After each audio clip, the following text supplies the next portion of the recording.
Syarat sholat yang nomor kelima, bahwa sholat itu disyaratkan harus menghadap Qiblat Ka'bah. Jadi menurut madhab Imam Syafi'i radhiyallahu anhu, ketika kita sholat itu harus menghadap Qiblat. Ini berbeda dengan pendapat Imam Abu Hanifah. Kalau menurut Imam Abu Hanifah radhiyallahu anhu, sholat itu cukup menghadap ke arah kiblat. Apa sih perbedaan antara datiah Ka'bah dengan arah Ka'bah? Kalau kita menghadap kiblat menuju datiah Ka'bah itu ketika kita sholat harus betul-betul menghadap terhadap bangunan Ka'bah. Bangunan Ka'bah. Artinya yang jadi patokan itu dada ketika kita sholat sambil berdiri atau duduk. Nah, dada ini diusahakan kalau sekiranya diukur itu betul-betul menuju bangunan Ka'bah. Jadi ulah kasisi. Nah, pikeun anu deukeut menghadap datiah Ka'bah wajib yakin. Kajeuleuh lamun pamana Ka'bah kajeuleuh tah urang salat dadana madep ka Ka'bah. Pikeun anu jauh cukup kudon sangkaan. Hasil naon? Hasil ijtihad. Seperti hasil mandok mengukur kompas. Jadi diukur kira-kira kompas oleh arah kiblat mana, kira-kira datiah kiblat mana. Jadi wajib di mana orang sholat madep kiblat tapi bisod anu kudu madep teh dada. Sanes wajah lagi tenang. Mana aya jalma pas aya nu ngahantem terus ayeuna kieu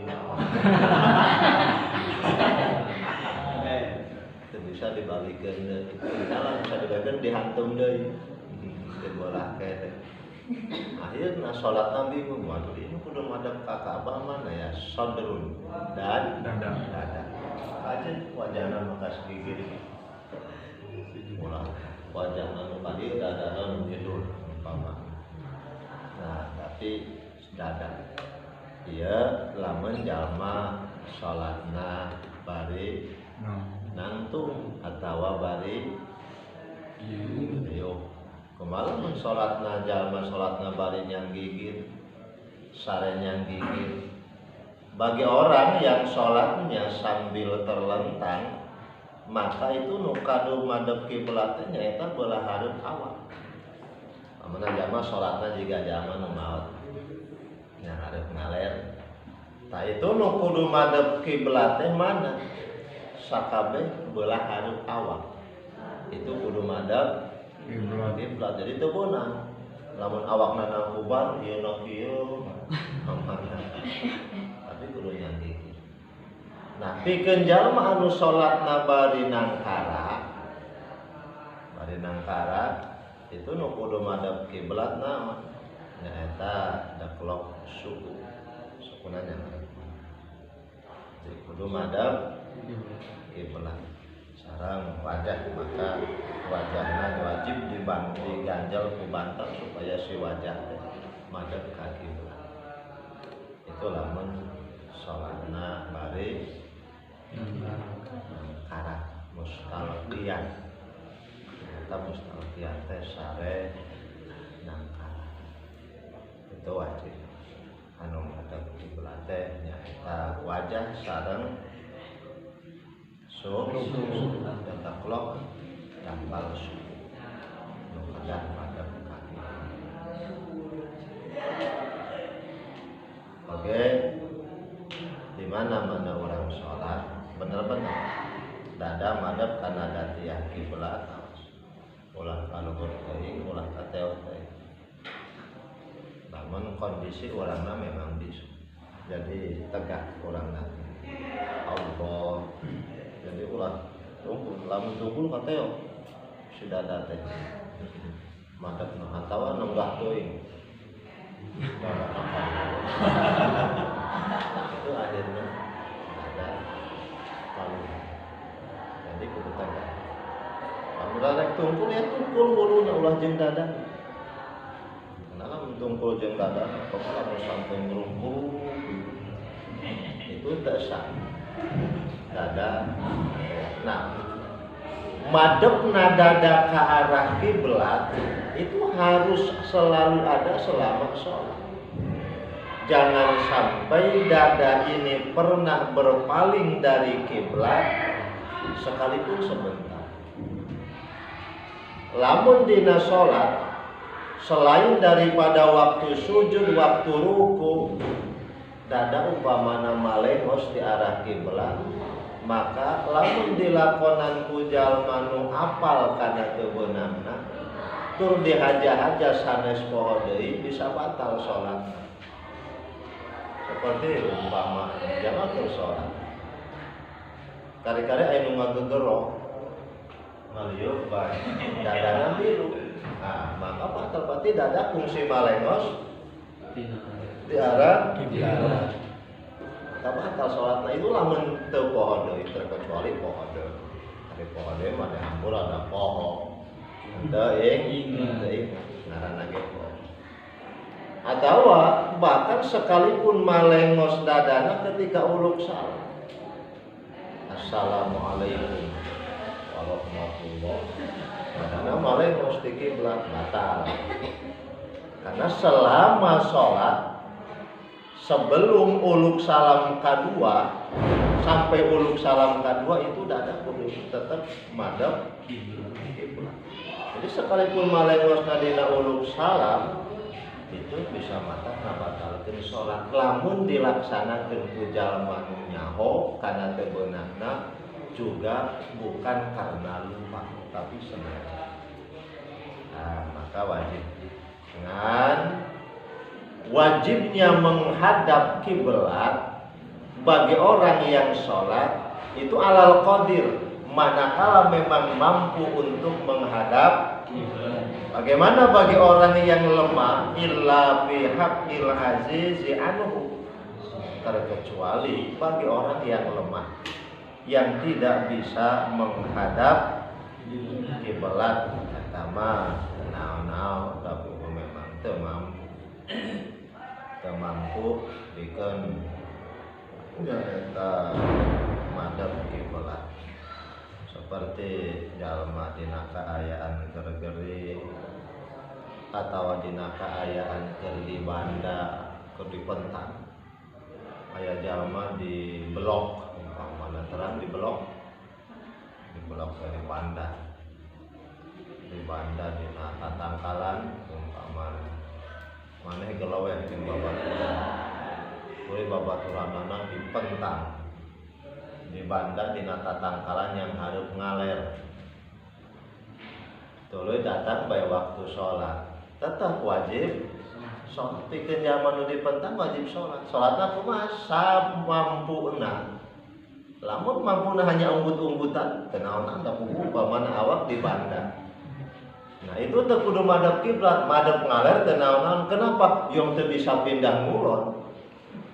Karena di banda atawa jalmana di selna pas hanya pas awak. Yang baru netaan bae. Datang waktu sholat wajib ka sholat wajib. Madhab mana? Da bisa nama neta entos madhab itu zaman memang teu mampu. Hiji wa bi sholati syiddati khaufin, kedua tidak wajib menghadap kiblat ketika sholat bagi orang yang dalam kondisi ketakutan. Seperti naon? Seperti dina kaayaan keur perang. Kaayaan keur perang. Ieu mah beunang teu madhab kiblat walau fardhon. Sekalipun sholat fardu. Contoh orang Islam berperang melawan kafir Harabi, mulai perang jam 11 pagi dorong sampai waktu duhur can kene tutup perangna, bahkan tos sampai jam 2 can tutup. Rek salat duhur ngadenge tutup atana pinungguan tutup perangna ternyata can tutup. Entos didinya umat Islam tetap wajib salat kaifa amkanahu. Kumaha bae bisa salat nama. Penting nusolli fardhu tuhri al-barakati mustaqbilal qiblat ada. Arek pamodok monong bae. Ulah iya atian. Ini wajah lillahi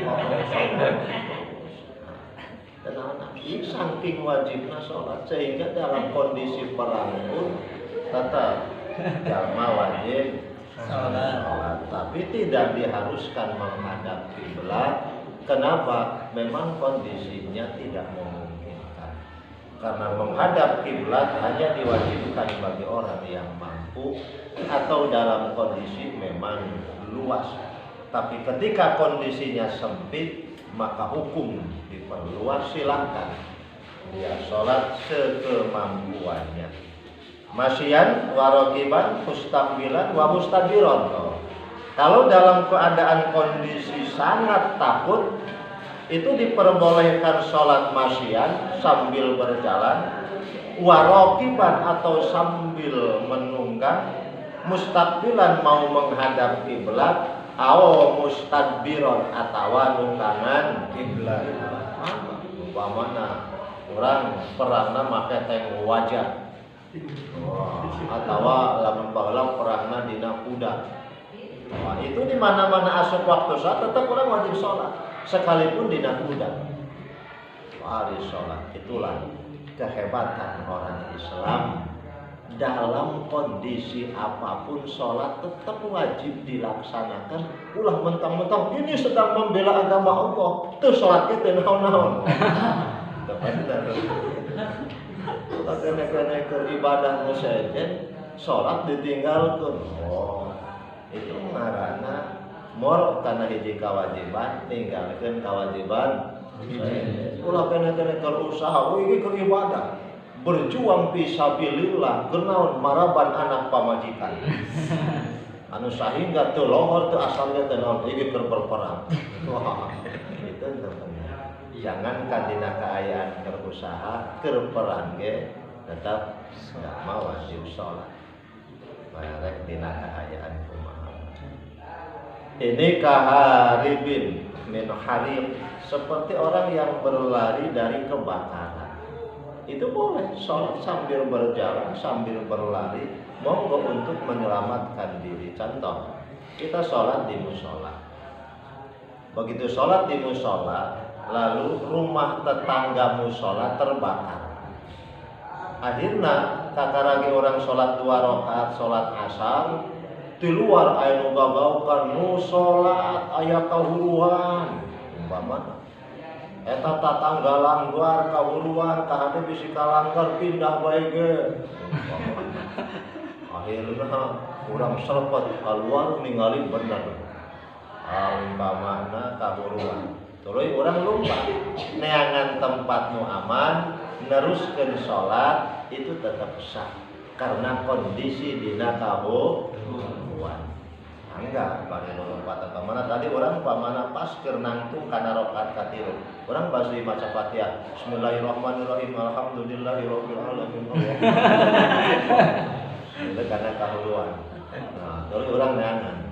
Anu penting urang ulah milu gagaukan, oge ulah milu mantuan ngeulaanan salagi memang loba pamana. Lamun rek mantuan salat, lamun rek mantuan batalkeun salat tuluy urang mantuan mun kira-kira saat wasailin atau memang karena dalam kondisi banjir, wasabuin atau karena memang ada hewan yang galak, kayak harimau. Orang terus sholat di leuweung tas naon tas tarabas kaleuweung barang di leuweung anjog waktu sholat akhirnya neangan bae cai. Pas ayat saya di lobak berteo. Begitu orang sholat duhur 2 rakaat, tukangun, ayah harimau, belum ngadodoho, Akhirnya babaturan orang untung aya babaturan orang teh cek babaturan orang. Wang, tuh kangen mau. Wah, mana gua kali bener. Buntut nabi segede ping-ping. Lamun kajeuna buntut nabi geus segede ping-ping, berarti awak mah segede kumaha. Akhirnya kan serpot rupat kakara sarokaat. Begitu tos aya dina tempat nu aman urang teruskeun salat esa esah. Jadinya orang teh kudu madhep kiblat terus karena dina keayaan kondisi terancam oleh hewan ganas atau hayat pula. Barang orang salat tuluy sujud. Begitu hudang sujud lengkong anu urang. Urang kesana gede. Ulah piton.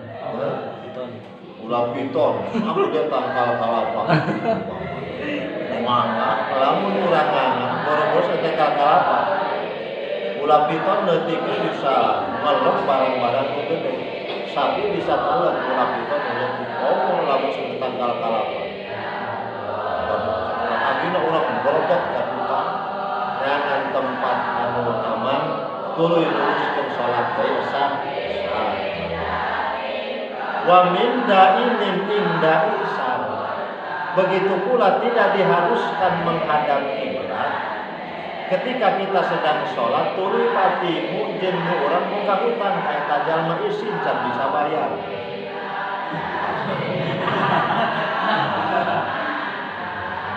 Umpamana salib boga hutang ka Mang Idin. 30 juta. Kali-kali kumang itu kita tagih baik karena janjina 3 bulan ternyata geus setengah tahun can bayar-bayar. Padahal memang indah ihsan, padahal memang dina kaayaan can mampu bayar. Hiji waktu umpamana Mang Salim salat di masjid. Allahu Akbar, tiga sisi. Ari barang kakara 2 rakaat, jor bae Mang Idin. Anu kadengena memang Bang ini tikeur ieu mah keur neangan urang umpamana. Karena can bayar-bayar. Lamun sampai ka timu kadengena rek dibawa ka pengadilan. Wah, adina begitu orang menang 2 rakaat aya wah. Aya Mang ini makanya ingat utang 30 juta. Aina selendep ka tukang. Lupa malenos neangan geus salat tambah bedung nyumput. Itu benar karena isim wahau bihabsin atawa karena sieun di penjara seperti zaman fitnah umpamanya ada seorang yang dituduh sebagai Islam garis keras atau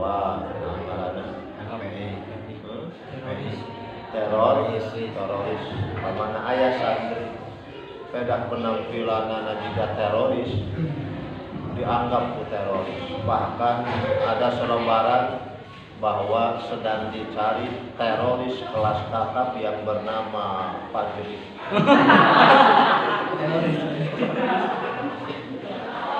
Padahal itu hanya umpamana hanya hoax. Tapi itu jangan menunggu polisi, ada yang di penjara. Nah, barang sholat, dulu aya polisi. Nah, iya benar, bikin orang nyalamatkan diri, turun lempang, neangan tempatmu aman, pep sholat terus gede itu karena dina keayaan sieun.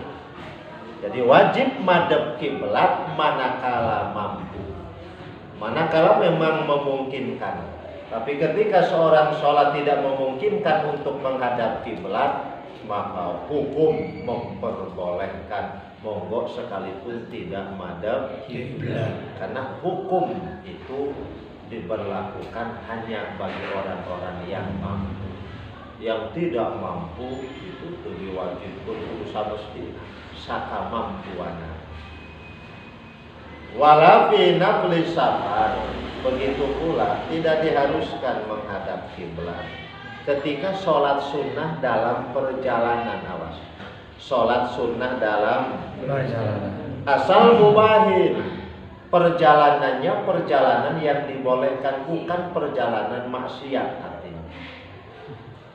Likosi di mahal muayyan juga, asal orang yang berpergiannya menuju tempat yang jelas. Mereka sawah, mereka tempat gawe, rek mangkat, rek balanja, itu tempat anu jelas. Itu mangkat. Paya juju annab lurokiban wa masyian. Nah boleh bagi orang melaksanakan sholat sunnah rokiban, baik sambil mengendarai kendaraan, wa masyian ataupun sambil berjalan, fihi ketika berpergian. Walau qasiron, sekalipun jaraknya dekat. Artinya nya kitu oge beunang teu kudu madep kiblat. Lamun orang ngalaksanakeun sholat sunnah tapi dina waktu leulem. Maksudnya leulem lain-lain cenah lempang temenan, leumpangan teh keur sakit, keur leumpangan. Contoh, datang waktu duha. Biasanya orang sok sholat duha memang mangkat kerja, tapi ieu mah cepos, ayo cepet berangkat. Ini konsumen udah menunggu. Orangnya kebenaran jadi bengkel. Motor mesti di bengkel. Akhirnya orang terus tetot bagi bos. Orangnya bos, nanti saya mau duha dulu. Duha udah di perjalanan duhanya. Bos. Ya orang benar. Begitu Pak mana orang pakai motor. Tolong orang niat usolli sunnatan duha rakaataini lillahi sambil numpak motor. Biasa Fatihah jeung sajabana. Ruku jeung sujudna kumaha? Ruku jeung sujudna ku isyarah. Pikeun jalma nu tutumpakan. Rukuna rada doyong salat itu. Digarosi.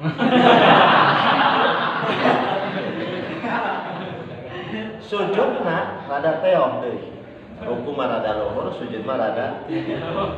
Teu kudu sujud beneran teh, udah kumaha sujudna. Ulah sujud kana tengki ulah.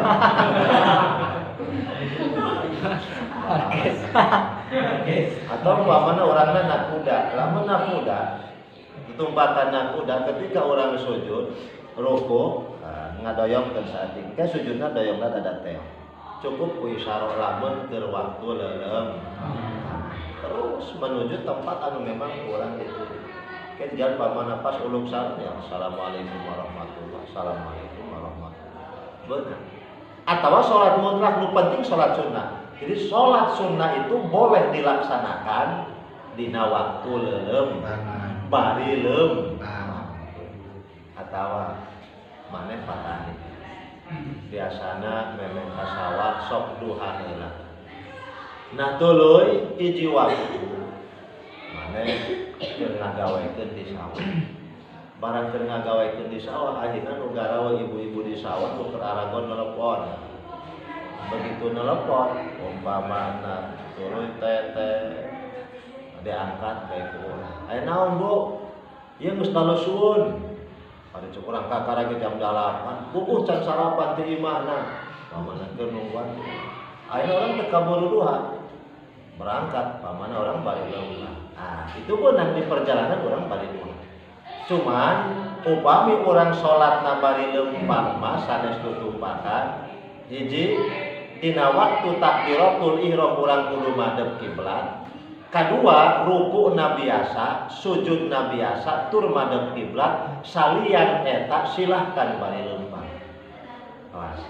Ruku, toloy, sujud, calik antara sujud dua, sareng sujud nu nomor kadua itu wajib tam sampurna artina madhep kiblat bari biasa rukuna.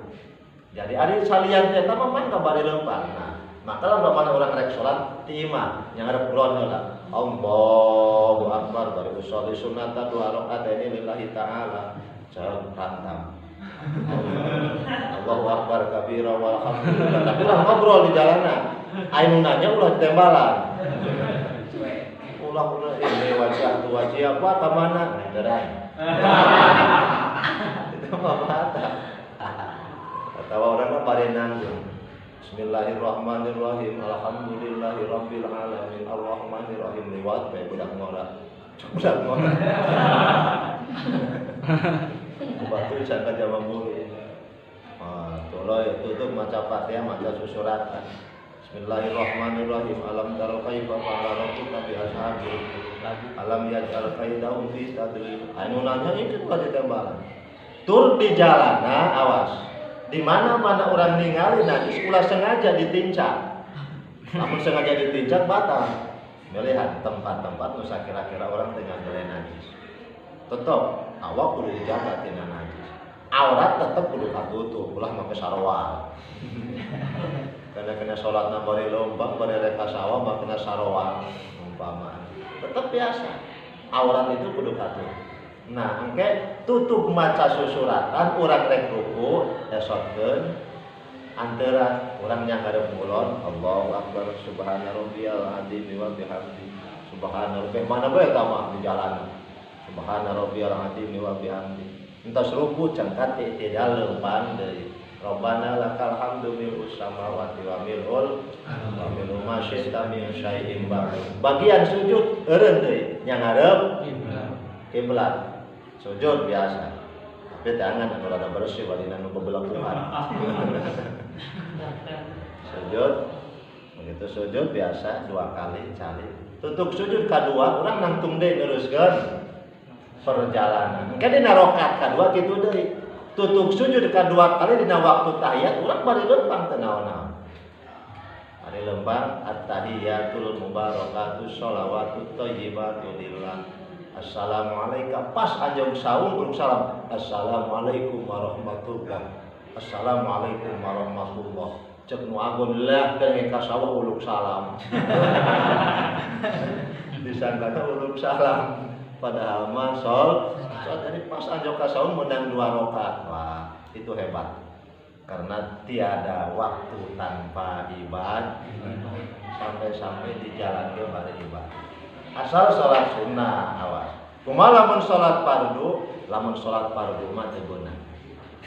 Tapi dengan syarat awas hiji sholat sunnah, kadua puguh tujuanana, katilu lempangna lain keur maksiat. Kumaha lamun lempangna keur maksiat? Nganjang. Rek apel tas isya kali-kali can witir witirna bari lempang umpamana. Wah, akhirna lempang tapi rek apel di dituna rek maksiat itu mah teu beunang. Kenapa? Karena dibolehkannya sholat sambil berjalan pada waktu sholat sunnah itu adalah rukhsah hukum syarat. Artinya kemurahan hukum, dispensasi hukum. Jadi keringanan hukum. Bagi orang yang senang sholat, tapi ada keperluan harus berjalan, ada keperluan harus berangkat, tetap supaya sholat dekat tinggalin, oke berangkat bisa. Maka dibolehkannya sholat sambil berjalan ketika sholat sunnah itu termasuk rukhsah kamurahan hukum. Sedangkan ar-rukhsatu la tunatu bil ma'asi. Kumaha? Jadi setiap kemurahan hukum syara itu tidak bisa dihubung-hubungkan dengan maksiat. Artinya ketika maksiat maka orang tidak bisa mendapatkan keringanan hukum syara. Jadi keringanan itu ke zaman taat lain maksiat. Nu maksiat mah teu beunang, teu meunang karinganan. Karena dina kaayaan maksiat. Rukhsatu la tunatu bil ma'asi, bahwa dispensasi hukum syara itu tidak bisa dihubungkan dengan kemaksiatan.